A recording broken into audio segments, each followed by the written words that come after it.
Good morning children. Today in economics we are going to learn third lesson of our syllabus, that is demand.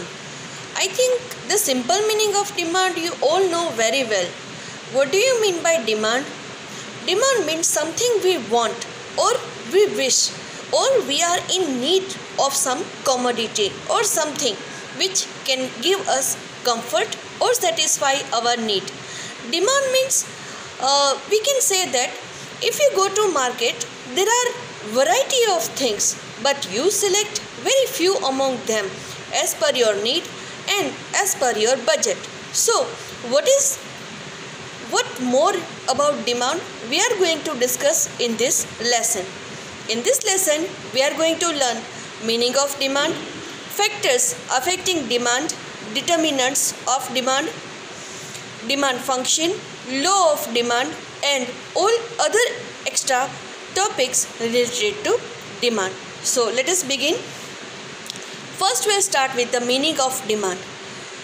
Demand is the quantity of commodity which a buyer desires, is able and willing to buy at a given price and at a given point of time. Our need or our demand may vary at different time. Say for an example, right now when the whole world is suffering from economic imbalance, that time we demand only for the things which are required to satisfy our need of food and other all necessary things. We do not spend money on gadgets like mobile, laptop, etc. I repeat the definition once again. Demand is the quantity of a commodity which a buyer desires. Desire means wish, is able and willing to buy at a given price. Price is set by the producer or the retailer and at a given point of time. Say for an example, what do you require nowadays the most? We require a good, hygienic and healthy food, right? Other than that, our all demands are unnecessary or useless. Factors for determining demand. First, particular price. Second, particular time. Third, our desire. Fourth, willingness to buy and ability to buy. I would like to discuss these five functions in detail. Particular price means you all have some budget, right? Budget means what, beta? From our income, a particular share we keep aside for expenses throughout the month. That is called our budget. So, if the commodity is required a lot and then after the price is proper, not too high, not very less, at particular price you can purchase a commodity. Second thing is their particular time. At particular time, what you want the most, that is very much essential, right? You have to take the right decision at the right time to purchase a particular commodity or thing. Third is desire. If you go to the market and your desire is not there, then I don't think that you can take the correct decision. So, first three are very much essential. Particular price at particular time, and third one is your desire. Fourth one is their willingness to buy. Nobody is forcing you to purchase the commodity from their shop or mall. But being a consumer, we must be willing to purchase something. And fifth is ability to buy. Now, you know that those who are salaried person, those whose business is expanded very well, they can purchase anything at any time. But for middle class, it is very much essential that we must have the capacity or a budget to buy particular thing or commodity. Next is factors affecting demands or determinants of demand. Determinants means you desire to purchase something. Factors affecting demand or determinants of demand are mainly two. First, price of commodity or service and factors other than price. So two things are there. Price of commodity.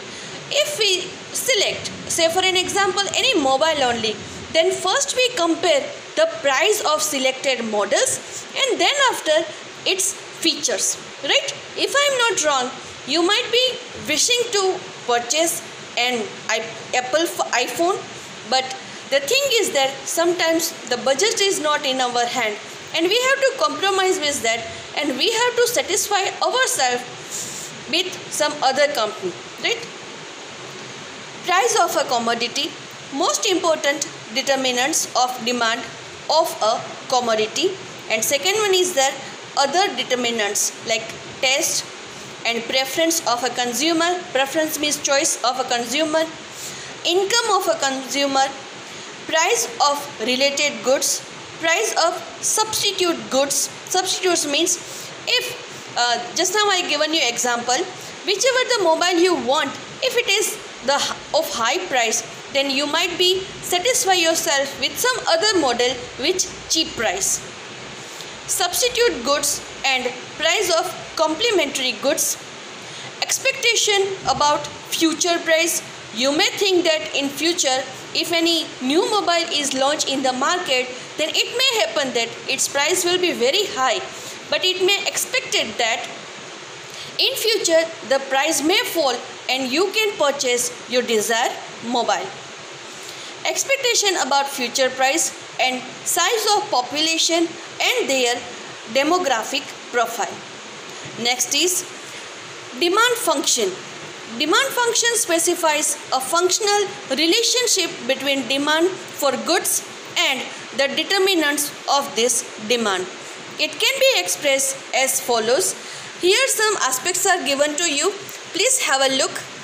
dx is equal to f in round bracket, px, py, pe, t, y and u, where dx is equal to demand of commodity x, f is equal to notation of a function, px is equal to price of commodity x, py is equal to price of related commodity y, pe is equal to future expected price, t is equal to taste and preference of the consumer, y is equal to income of a consumer, and u is equal to other factor.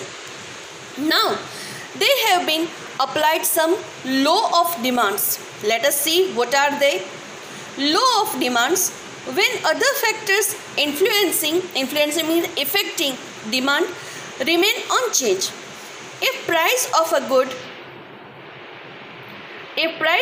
good falls, its demand expands, and if price of good rises, its demand contracts, said by Alfred Marshall. So here I would like to explain you that whenever the price of the commodity is very high, its demand might be not that much, like it is not in high demand, but once the commodity price falls, it expected that demand will also increase. In demand, low price is the cause variable and demand is the effect variable. According to the law of demand, there is inverse. Inverse means opposite relationship between demand and price. As I told you, if demand increase when price falls, and if price increase then demand falls. Assumption of law of demand. First, taste and preference of the consumer remain unchanged. Second, income of consumer remains unchanged. Third, price of substitute. Substitute means which is available as an option for our commodity. Price of substitute and complementary goods remain unchanged. If these are the factors are there, when the demand remains unchanged, like assumption is as it is without any change. Fourth, consumer do not make anticipation regarding future price. Here I would like to say that you cannot assume, you cannot predict that what would be the price of commodity in future, right? It may increase also, it may decrease also. Say for an example, the commodity gold. Gold prices unexpectedly sometimes increasing and sometimes falling for 1 to 2,000 a day. So you cannot predict the price of some commodity. Size of population remains the same. Next, explanation of law of demand. Law of demand can be explained with the help of demand schedule, diagram, demand curve and reason for inverse relationship, income effect and substitution effect. Expectation to the law of demand. Expectation to the law of demand are: first, prestigious goods, means luxurious good. Second, extremely low priced goods. Some goods are there which are very much cheap, right? Then gifted goods, some gifts, some kind of commodity which you can give as a gift. And psychology of consumer or special preference of the consumer. As a consumer, we all have our own taste and preference. We might be dreaming for certain kind of brand, right? And that particular brand we are ready to purchase at any cost. So this is also one type of law of demand to expectation. Then expansion and contribution of demands. Expansion and contraction of demand. When other determinants of demand are assumed to remain constant and price is varied means different, there is an expansion and contraction of demand. Keeping other determinants constant, a price falls, there is an expansion in demand, and a price rises, there is a contraction of demand. Importance and increase and decrease in demand. When other determinants of demand change and price is not changed, there is an increase and decrease in demand. As constant price, if there is an increase in favor of the demand of goods and unused caused by rightwards shift of the demand curve, then it is increase in demand, and decrease in favor of the demand caused by leftward shift of the demand curve, then it is decrease in demand. So this particular laws, increase and decrease of demand, we will also understand by using graph method also. Then you will get a clear-cut idea about this. So today this much for you. Please revise this topic once again. Later on we will discuss on the further. Okay, thank you very much.